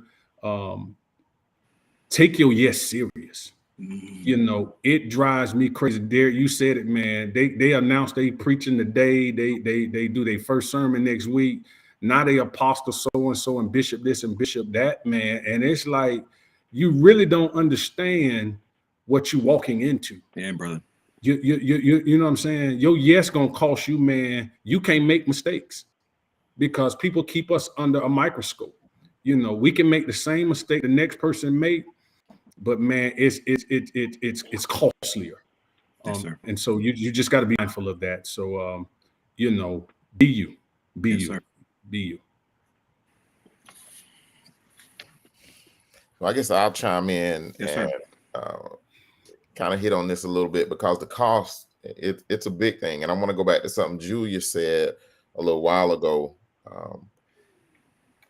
And I'm afraid that a lot of preachers do this, and you have to be careful that when you come into ministry, we too often shape our identity around the church. So it's not that we don't know who we are. We think we know who we're supposed to be, and we begin to shape who we are around the church, which is dangerous. And so as a result, when you really get into it, when you really get into ministry and you really begin to hit some of these walls that the church can tend to put up sometimes, then now you find yourself without an identity because you've made who you are the church. And now when it feels like the church has rejected you, then now you got to try to work through this thing again. And I want to say that that's a cost, because when we say yes to God, when we say yes to our calling, we risk being rejected by others. We risk being ostracized by others. And I go back again and I talk about that whole part about it being lonely. If you're going to do it right, it's lonely.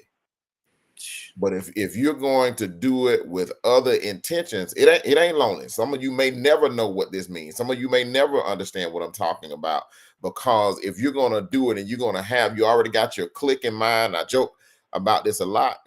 My wife and I, being AME, we go to a lot of conferences and things like that, and we just don't hang with people. We don't have a group of people that we go and hang out with. I may have 2 or 3 other people that we with on a kind of on a steady basis, but for the most part, it's just her and I. We go in, we do what we're gonna do, and we leave. We don't get bothered to get tied up in those kinds of things. So even in that, it creates a lonely place. And I even talk about, and I was talking to somebody the other day. I was telling them I pastored 3 churches. I pastored one in Monticello. Matter of fact, it was this morning I was teaching. I pastored one in Monticello, one in Campbellton, which is in Jackson County, and then now in Quincy. But in those pastorings, it's not been something where I have had the opportunity to not risk being rejected, not risk being ostracized. And to get to where we are now, my wife and I at this church, we're back into a district where we were once in the YPD and doing all those things. So to everybody who's around us, we're the children. And so we're not even looked at in a sense where we can be those ones who can be leaders, because people see us as who we used to be. So you run the risk of being ostracized. You run the risk of being rejected. And I want to say that the biggest thing that I've had to learn to do was to be a consensus builder in pastoring. And sometimes in building consensus, it means that I have to maybe make the body mad with me so that the body comes together for that common cause and for the betterment of the entire church. And so that can also lead you to this place. It keeps taking me back to this, and I want to really express it. It can also lead you to that lonely place. And I keep going back to that because I think that anybody who's considering that, you need to know that you're going to have moments of loneliness. And I think you've heard that from every one of us on here. Because of decisions that you're going to make, because of the direction that you're going to go into, there are going to be those seasons of loneliness. So you have to find somebody that you can have those open, good conversations with. You can have true conversations. Somebody who's going to check you too. Somebody who's going to tell you, you know what, I understand why you did it, but that ain't right. You shouldn't have did that. You should have did something else. You're going to need those really good conversations in order to keep your head on straight, because if not, you can get lost and caught up in this and running into the wrong direction and doing the wrong things and following the wrong things and playing wrong. As Julius told us before, we heard that before, you can end up doing some wrong stuff, and now you hiding it because you don't want anybody to find out about it. So it's a big cost. And so you have to, scripture tells us you have to count the cost. Yes, sir. There it is. You have to think about that, and you have to realize what it's going to cost you. And then you got to realize where you're going to draw your line too. And I think that many of us, when we got into this, we sacrificed a lot of things. Sacrifice family, you sacrifice time. And then we had to come to a point, and I'm still working on mine. You had to come to a point where you realize you got to draw the line in the sand. You're only able to do so much. And God didn't call us to his service to lose our life. I mean, we lose our life for Christ, but not to lose our life for the people. Jesus already did that. Come on, sir. And so we have to realize that God wants us to have a life too. I'm guilty of doing everything you've heard everybody else talk about on here. I'm guilty of running back, trying to get back to the church because you feel like it's not going to make it. Or, you know, if the people find out you got somebody who's going to be preaching instead of you, they ain't coming to church. And if they don't come to church, they ain't bringing their money. We've all been there. And so it's something that we have to work really hard on to give it over, give God back his church. Yes, sir. I'm going to do what you tell me to do. Now you Yes, take sir. care of the church. Yes, sir. Yes, sir. Ash, land the plane, brother. Well, I'm reminded when Jesus was in the Garden of Gethsemane, and he had brought some of his disciples with him, and he asked them a question, and they fell asleep. And he said, "Could you just pray for me, with me, just for an hour?" But they couldn't do it. They just couldn't. So part of this ministry thing is gonna have you where there's gonna be some time when you by yourself. Yes, sir. And he had to say, you know what? Nevertheless, nevertheless, hey, I had to do that because I love Jake. Hey, but it's so powerful though, because you're right though. It's still powerful. But it's true. It's true. It's gonna be some time. We covenant brothers, but there's gonna be some times where I can't get to neither one of y'all. Yeah. There will be some times in this ministry. To him, causes sometimes that it means that I'm gonna have some times on the other side of the mountain.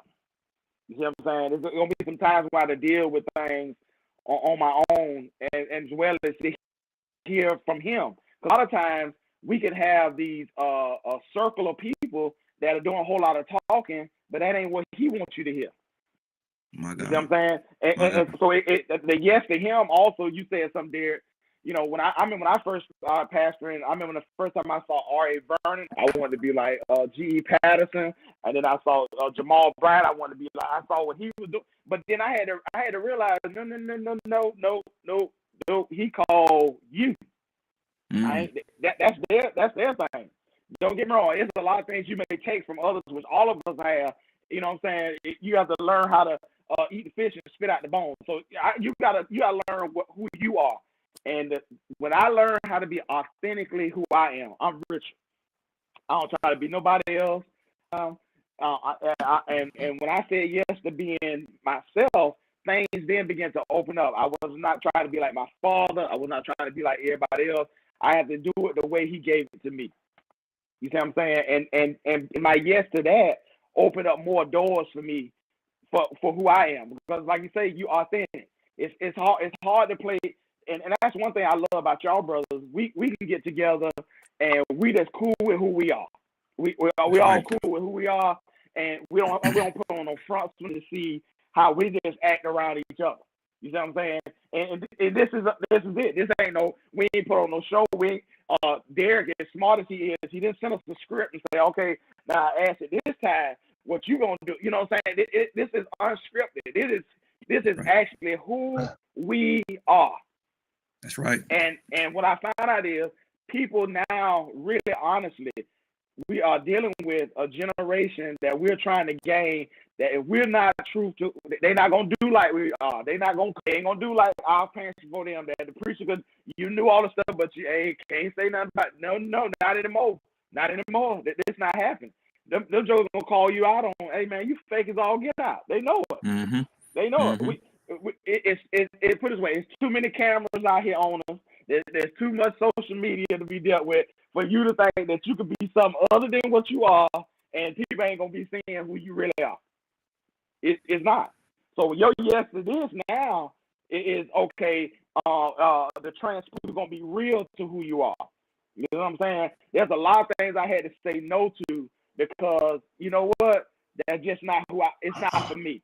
It's not me. I can't do it. Not and like Jay say, it could be some no harm stuff. It may be all right for others. I know I just can't do it. You know what I'm saying? Yes, and one thing I think prepared me for a ministry that I really didn't understand was me working in law enforcement also. There's a lot of things because I work in law enforcement I can't do. You see, I just can't be a part of. There's some places I just can't be seen at. You know what I'm saying? I can't be in certain, I can't be doing certain things. So I already had certain parameters in my life that, you know what, hey, I just can't, it ain't feasible for me. You know what I'm saying? It costs me too much. You know what I'm saying? But at the same time, you know, we talked about before this, you know, what COVID also did was it let me truly be, you know what I'm saying, who I am as a pastor also. You know what I'm saying? Like this morning, I preached in Florida State, Jersey. That's one of the church in, and I went to mess with some of my Gator friends members that were there. So I want to let them know that this is the Lord's church today. And I say that to say this: I am comfortable in being that. You know what I'm saying? And comfortable with it, and as well as I want others to know and be comfortable on who God called them to be. Yes, you sir. know what I'm saying? Yes, sir. If church hats ain't your thing, don't worry about all that. They have because your hat was bigger than sister such and such hat. They ain't gonna get it. You know what I'm saying? And so a lot of this stuff, a lot of this fluff we talked about before, a lot of this fact we talked about before. I saying yes to him. What we ended up doing was we started doing just how they had did in the Bible, where you know what they start piling on more laws. We start and I'm Kojic now. So I grew up in a time where, oh, bro, you can't wear, women can wear this, you can't do that, you can't do this, you're going to hell for that. Y'all jokers over there really ain't preaching. I tell them, I have y'all beat the people to the from brunch. Y'all beat them to brunch now. And I remember that was never the case. Never. We was gonna get out last because you know what? That just wasn't gonna fly. That wasn't gonna fly. It just wasn't. It was not going to.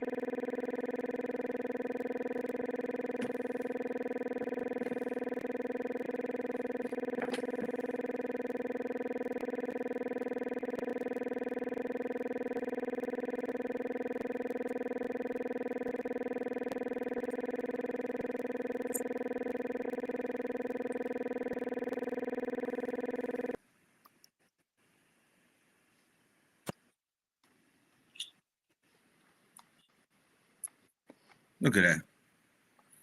Ash, man, cut you off at the end, bro. You still there? Try to cut my brother off. It's amazing how I don't get no phone calls. Yeah, it's amazing how I don't get no phone calls all doggone day long. But as soon as I get on here, everybody want to call me. They're trying to send the offering to you, brother. They're trying to send the offering. No, hey, well, Cash App it on in there. You know what I'm saying? It's amazing. It's amazing. Phone don't ring all day long. All of a sudden, as soon as I get on here, now folks want to talk. But here's the reality. Hey, but this Derek, if I can tell you anything, what? go ahead. Yeah, say it, brother. If I can tell you anything, out of all the things I say, man, just be true to yourself, who God called you to be. Be true to that. Be true. Be authentically who you are. If God called you, He know all our warts. He know everything about us. So be who you are and let Him do the change. Let Him change it. And when He changes you, and you be able to, like you say, all of us in here. I remember times, man, when I first started pastoring, bro. If you want to leave, I'll go open the door for you. That was just my thing. But now, you know, I'm a little more understanding now. So, you know what I'm saying? I've grown in grace. And all of us, and that's one thing a lot of times we don't get a chance to do a lot of times as pastors. We don't get to grow in grace. Yes, we don't. Everybody else get to grow in grace. We don't get to grow in grace. We think we got people think we got a manual that we done read that just make us, you know, seasoned. Oh man, we have it's some things that I did in the first part of the ministry that I look back at now like, oh man, I handled that wrong. I shouldn't have done it. I shouldn't have done it that way. But I'm learning too. I'm learning too. So, and you know, a lot of us we had to learn on the job. Yes, sir. You know what I'm saying? We had to, I don't care how much you had, you know, all this, you know, a dad and all, but some things you had to learn. You had to learn on your own.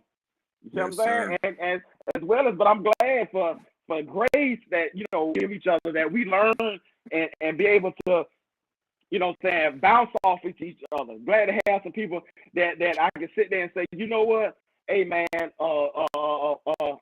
thinking about this. What you think about that? You see what I'm saying? And not be worried, because a lot of times, and I know we got to go, a lot of times, a lot of other brothers, they scared of what we doing right here. You know, jokers been they scared. They think that, you know, I'm not trying to get nobody so-called member. You know what I'm saying? Come on, brother. I had one of my members. I did his daughter's funeral, and I got to go. did the funeral, and I preached it at a church. And she was a member of another church, or not, well, whatever. But her dad wanted me to do it, so I got up and did it. So we got back to the church. He said, "Pastor, if we was Baptist, I think we'd have lost you today." And I was like, "What are you talking about?" He said, the way you preached at that funeral, I don't think we could have kept you from the mother church. And I'm laughing for a culture where that ain't quite the case on certain things. But I was like, but he was like, "Pastor, I don't think we could have paid to keep you." But I was glad. My point in that is, I was glad that I never, when I accepted a call to preach, I was worried about the money. Mm-hmm. Never was.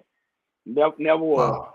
That is this transparent moment right here. Even to this day.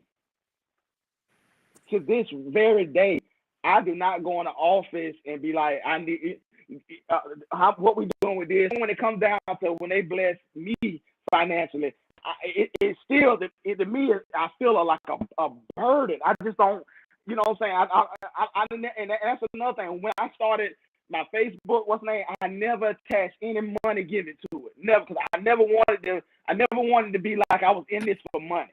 You feel what I'm saying? Never wanted to be like, I'm this, so I can get more dollars. That part of it, to this day, it's just something about me. I just don't do it. I appreciate it, but that ain't never been my focal point. Or if you invited me there to your church, I'd be like, "Doc, what the honorarium gonna be?" I can't, you know what I'm saying, bro? It's just because that was never part of when he called me. I was never worried about, and I guess because I worked too, I was never worried about or concerned about, the money. I knew the blessings will take care of themselves. Any young pastor, any young person on here that's thinking about this, first thing get the money out your mind. Get the money out your mind. Because what you think you finna get into, if you go in this thing for the money, you finna mess up. Because you're gonna cut corners. You're going to start doing stuff that's unethical. You're going to start looking at the people and thinking, because all of us done been here now. It's about 200 people in here today, boy. We gonna no, you ain't. You might ain't raise $200. You might not give $1, go there, give me 99 back. I'm telling you, God done showed us. He done showed us plenty of time. Don't worry about these people now, because I can do way more with a few then you can do it a lot. I'm done. B. I'm done. No, brother, but listen. Go ahead, Jake. Go ahead. Let me just say, bro, I want to just say this before we log off, man. Can we, since we talked about godly assignments and ministry, man, can we just take a moment and each of us, can we just honor those who have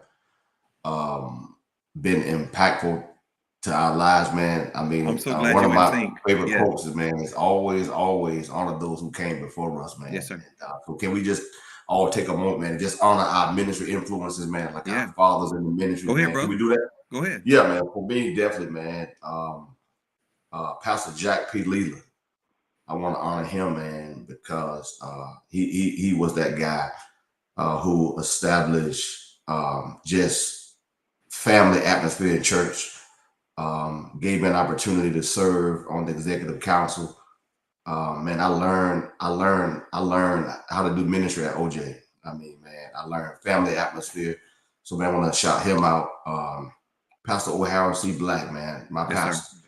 I know we're going to talk about these same guys as well, because, man, we served the ministry together. But, man, Pastor Black, man, he gave me an opportunity to teach a youth class. And, man, that's where my gift to preach was actually discovered. And so, and not only that, but, man, he, trained us, bro. And he really trained us, man, and sat with us and made sure, man, that we understood, man, love you, Pastor, he's on here now. Made sure, man, that we understood ministry, that we understood how to exegete the text. Man, my love for preaching is because of him. So I'm a student of the Word of God, but I'm also a student of preaching. Yes, sir. And man, that's owed to Pastor Black, man. I wouldn't be the pastor, the preacher I am, had it not been for those guys, man. Then Pastor William Maxwell, my predecessor, who sought me out, man. It was really a David situation. They were preachers that were already at New Jerusalem, man, and he had one of his deacons to contact me, and we had a conversation about me possibly coming down there, man, to be his successor. And man, so I learned so much from him, just so much, man, and just got a chance to spend 2 years of serving with him before he went to heaven. And then my cousin, man, Pastor Terrell Jackson, man, who has been just still continues to be a mentor to me today, man, and also gave me opportunities, man. So I want to just shout those guys out, and also and two ladies, Elder Juanita Cox and Elder Mary Miller. We served, man, with them as well, man, and they taught us just the importance of prayer. So I want to just shout out those, man, and just give them their flowers, you know, while they but Pastor McElroy, he's in heaven now, but the rest of them, man, I think sometimes people leave here and go to heaven, and we never tell them. Never. Yeah. How about you, B?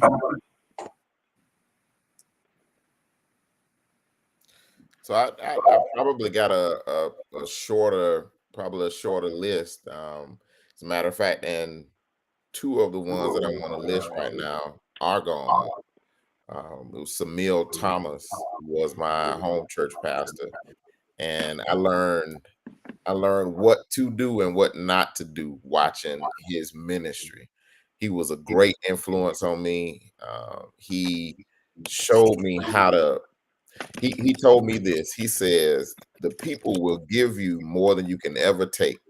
He said, find out what direction they're going in and run like hell and get in front of them. Those were his exact words, and that was how he taught me to try to lead the people. Another one who had an impact on me was Bishop McKinley Young, because he was the one that ordained me his first year here, and it was through Samil Thomas, his first year here. Our church hosted the annual conference, and I had the opportunity to drive him around. And that was how Samil Thomas made that connection with Bishop Young and I. And I remember I was driving around. I didn't realize how late it was, what the hours were. And so we were at annual conference, and man, we'd be at annual conference 11, 12 o'clock at night. And then I had to have him back at the church at 7 o'clock that next morning. And I'm driving, coming all the way from Havana. And I remember one day I took him back in the middle of the day, took him back to his hotel, and I was supposed to bring him back to church like an hour later. Took him, dropped him off, and I was like, man, if I leave here, I'm going to be late coming back. I pulled over into a park under a tree, fell asleep in the car. Wow. Next thing I know, I hear something knocking on the window. I let the window down, and he's standing at the window, and he and his wife bust out laughing because I had fallen asleep in the car. And that was when I saw his humanness, but he then considered me his son in ministry, because he was the one that ordained me under the missionary rule. So then wherever we would be, and it was kind of one of those strange things where it'd be a room full of people, everybody was clamoring, trying to get to him, and he'd see me and he'd walk by people to come to me to make sure I was okay, make sure I had everything that I needed. And so he was a tremendous influence on me, and he's since gone on to be with the Lord. And one lady that I want to point out, her name is Audra Powell. And she was one of the first ladies, AME, in our area to come into ministry, or the first lady maybe to be ordained. And when I would have interactions with her, she would, every time she see me, she said, keep your nose clean. Yes, sir. Keep the people out of your business. She said, because if you tell them anything, they're going to use it to bring you down. And she was always very encouraging, always very uplifting. So I would have to say it would be those three people that I can think of right now to be able to kind of give credit to. Ash, what about you, bro? First and foremost, my biggest influence and help in the ministry is my father, Richard Ash Sr. Just seeing his walk in ministry up close and personal as his son really showed me and gave me an appreciation for what a truly a call is, to walk in integrity and walk in your calling, but also even to be honest and be forthcoming in your failures also. A lot of times we see the mountain mountaintops experience, but we don't get to see sometimes them valley experiences that you have to deal with, and be able to do that. So to see him and see him be dedicated to his call all my life. So see him, and even to this day, still to be able to walk in his calling that God has called him to be in. It's definitely encouraged me in my time to be who I am, and also for the time I was able to pastor Elder J.O. Wright at the Net at New Evangel Temple, where he was a pastor 2 pastors before my father came there, but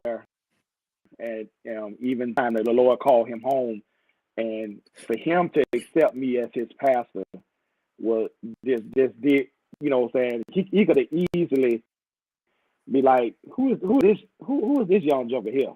You know what I'm saying? But for him to accept me as his pastor and be able to, help, he helped me so much. And I can't sit here and tell you that it was like one conversation that he ever sat down and just been, but him just being grandfather, you know what I'm saying? A lot of people knew my grandfather, Superintendent Owen Smith, but I was a small child when he died, so I never got a chance to, see him in ministry. So to have a grandfather figure at my church that I could sit there and talk to and laugh and be able to, and we had our disagreements on certain things, don't get me wrong, but the way he even did that taught me how to treat other people. And we had a disagreement. We never had that publicly. He'll be like, he'll come to me privately and be like, Pastor, I didn't understand this, and we'll sit and talk or whatever. Then he'll be like, oh, I understand it now, but never had no open, disagreements with each other. And so that's why even to this day, I respect my senior saints. I respect them so much, because for the people someone that could have had an issue with me as a young pastor still treated me with the same respect as a senior pastor. You understand what I'm saying? So that even to this day, that I love and cherish the time that I had with him. And so those 2 people have been the most influential in my life and ministry. Ro, what about you, brother? Okay. I'm going to go back a little bit before even, man, I started preaching, man. I got to go back to one of my childhood pastors by the name of Elder Louise Watson. She pastored the True Holiness Church in Jacksonville, and she taught me to fear God. If you ever grew up in a Pentecostal church, man, she really taught me to fear God. Fast forward, when I got here, of course, Pastor Jack Leland, I started visiting the church at the tail end of his pastorate. But Pastor O'Hara C. Black, man, I would not, as Jay said, be the preacher that I am today had it not been for that man in my life. When I first started walking in ministry, man, he would literally have us come to his house, where he would sit down and he would just talk to us. He wasn't going over Bible stuff. He was just pouring into us as young men. And so me and Jay are best friends, because one day in Bible study, man, he said, find you a buddy. And Jay became my buddy in Bible study, man. And so from there, he taught me, man, and he taught me some tough lessons, man. If I could be transparent, man, one of the greatest lessons he taught me, man, in my naiveness as a young preacher, I thought I was defending him, but I made the situation worse. And so he taught me how to reverence and honor your leadership, no matter the situation. And so I love him dearly for that. Young preachers, they can't handle the rebukes that we had to endure as young preachers. And so he taught me how to handle rebuke. He literally sat me down, and I came to church every Sunday, sat on that front pew, humble. But it taught me a lesson, man, that I carry to this day. So I love him dearly for that. So thank you, Pastor Black. If I never told you that, thank you for that life lesson. Then there is my overseer now, A. Russell Hughes, who has walked me through some tough times in ministry. So I appreciate him for that. And then two more people, and then I'm done. Juanita Cox. Elder Juanita Cox was me and Jay's Sunday school teacher at Old Jerusalem, man. And she told us, man, she said, y'all gonna go somewhere. And you know, young man, we didn't see it, man, but she still prays for us today, man. She'll call us randomly and say, hey, I just came out of prayer. Y'all were in my spirit. And so, and then outside of that, Deacon Robert Williams, he was my deacon. And so as a young preacher, man, he taught me a life lesson, man. He taught me to be mindful of what I say in the pulpit. And so, you know, because we'll say stuff and he'll say, Reverend, let me talk to you. And so we had an encounter, man. I thought, and I'm done. I'm wrapping up, Derek, and I'm yielding it to you, man. I thought I preached the stew out of a sermon, man. And man, he came to me. He was like, "You were off base." And I looked at him, was like, "Man, I dare you tell me as a preacher." But it taught me, man. Sometimes, man, we think we hit them out the park, man, and we are so far gone. And so, but he blessed me, man. And so those are people. And then Betty Watson, man, who is my spiritual mom now. She's in the AME church, man. She filled in a void for me when my mom passed. And I went to her and said, I need a spiritual mom. And she stood in that. But I wanted to say, yeah, you're right. I wanted to say that, but I caught myself. I heard but Betty Watson, man, I love her dearly, man. I'm on a prayer call with her Monday through Friday, every day. I've been on that prayer call with her for about the last 8 years. And so I just, those are people that I just want to tell thank you, and I love y'all. And then you guys, man, thank y'all for allowing our authentic space to be who we are and to grow. So I thank y'all for that from the bottom of my heart. Well, I'm gonna wrap us up, man. But let me give you mine, man. So, first would be Reverend Willie Williams Sr., who is now rest in the arms of God, man. He was my childhood pastor back when I was in Peoria, Illinois, before we moved to Los Angeles. And then he was the first singing preacher I ever knew, man. The brother, he could preach and sing, man. I loved it, little boy. I would lean up into my chair and listen to him preach, man. And then Pastor Royal Roberson Sr. in Los Angeles, he was one, man, where, you know, he stood and he was an expository preacher, right? He was going to handle that text thoroughly. Listen, I can never not talk about Pastor Stanley Lindsay Walker Sr. from Tabernacle Missionary Baptist Church, man. I am who I am because of him. He licensed me, he ordained me, he trusted me with public and private matters. He basically turned over all his ministers into my care to lead them under his leadership. And he would call me and say, this man trusts me enough where he would call me sometime Saturday late at night and say, hey, I gotta go check on my dad in South Carolina. I need you to preach 7:30 service. Because he knew that I was going to be ready to preach in the morning, because he taught me early on, I always had one in reserve. But Pastor Walker will forever be held in high regard in my world, man. In that regard, I will also I have to give honor to God for two local pastors, man, who have been a blessing to me. That is Pastor Eddie Yan and Bishop Joseph Henderson.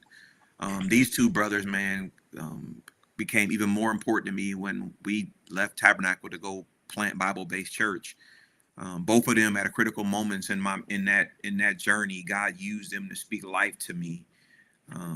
And if it were not for Eddie Yan, a simple conversation, I probably would have aborted what God had given me, because I was trying to launch the church on Easter because I was worried about just having a big crowd.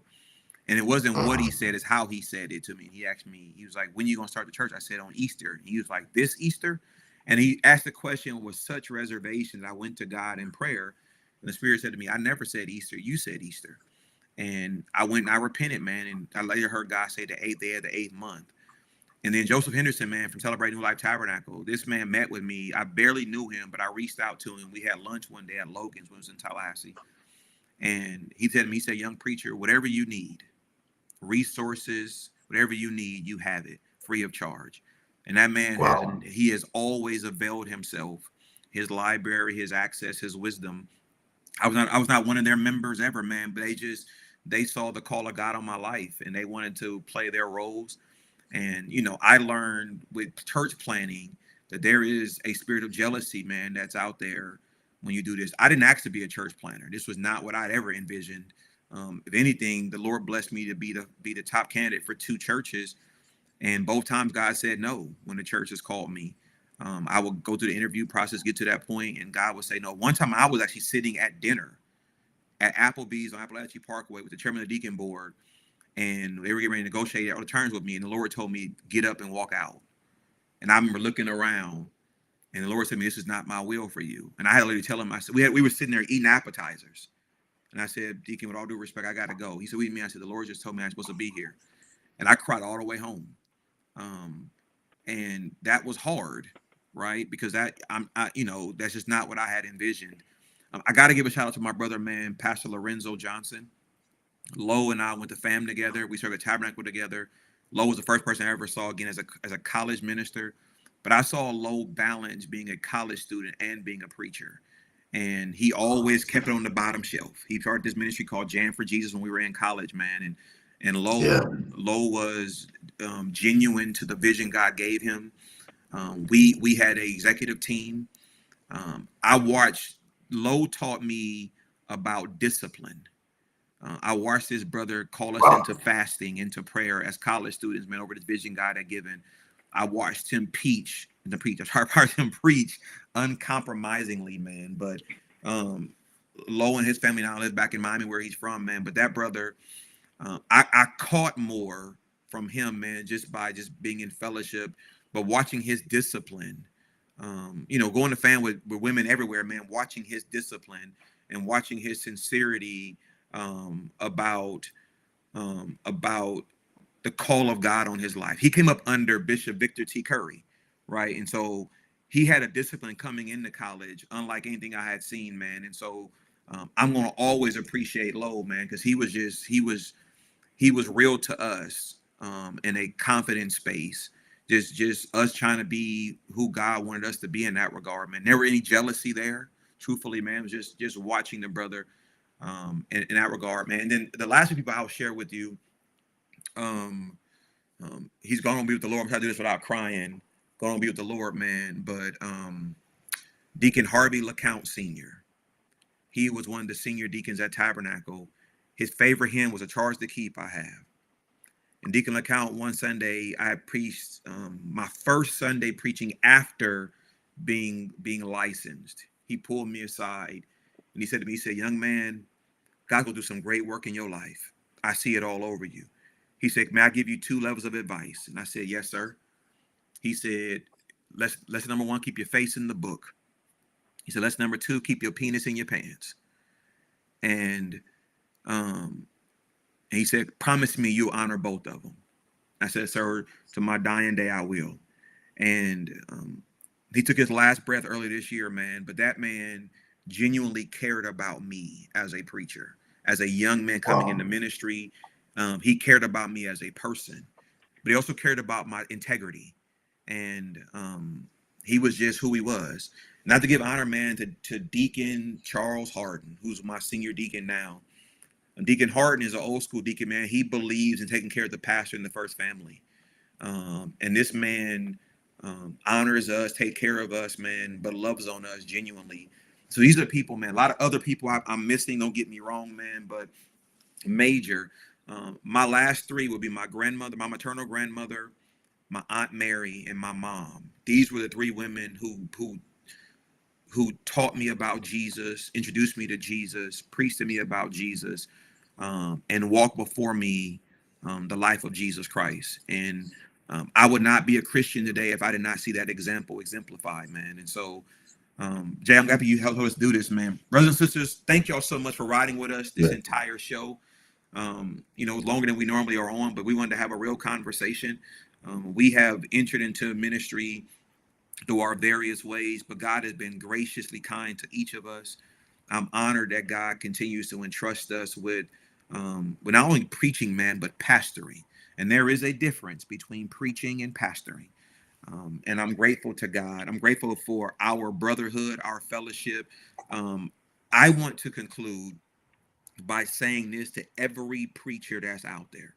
every last one of y'all that's out there, male or female. Let me say this to you, if I say nothing else to you.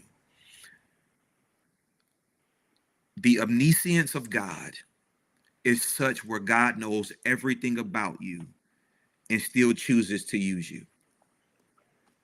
Be careful in that regard, not to try to be impressive to people that you displease God. The call you said yes to was a call from God, not from man. Be genuine and be authentic into how you handle ministry. There's enough carbon copies out there. God needs us to be original in how we handle his text. We don't have time for competition. There are souls that need to hear the message of Jesus Christ. The Bible says in Proverbs, he that winneth souls is wise. There are people who are not hearing the gospel of Jesus Christ because we are competing on things that have nothing to do with anything. I don't care how many members you preaching to on Sunday. I don't care how much you bringing in. Man, we got to preach Jesus and him resurrected, right? We got to preach Jesus. We have to preach Jesus because people need to know that Jesus is still real and he still cares for them. And I charge all of us, no matter what age or stage you are in ministry, I charge us to be found faithful in the call upon our lives, that we will be faithful in how we handle the text in that regard. And let me conclude by saying this for all of us, to Jay and to Bernard and to Ash and to Roe and to myself, let me thank our wives and our children, because our yes became their yes and our sacrifice became their sacrifice. And not one time in my years of ministry, my wife ever questioned my calling or my hearing God's voice. And I'm grateful to God for that. But we all know, man, that we're able to handle the pulpit and handle the people because our home life is in order. And so we would be remiss if we didn't thank our wives and our children for who they are and for them allowing us to do the things that God has required of us to do. And so listen, y'all, we are covenant brothers. We are real brothers with real conversation. This is what we do all the time, whether it's through text or through phone call. If you ever see us out eating breakfast somewhere, you best believe we're going to be give each other a hard time and encourage each other at the same exact time. This vision God gave me was just really to expose you all to some of our conversations. I'm grateful that you all have been rocking with us. We're taking off the month of December, the holiday season, so that we can prepare ourselves for our ministerial assignments this year. You know, Christmas Eve is on a Sunday as well as New Year's Eve, but we're going to come back strong in 2024 in January with new topics, new conversations with the same covenant brothers. So I'm grateful to God for what he is doing. To my brother Jay, to my brother Bernard, my brother Ash, my brother Roe, I love y'all. We're covenant brothers. Love y'all, brother. Y'all have a great, great night in Jesus' name. Good night. Peace, brother.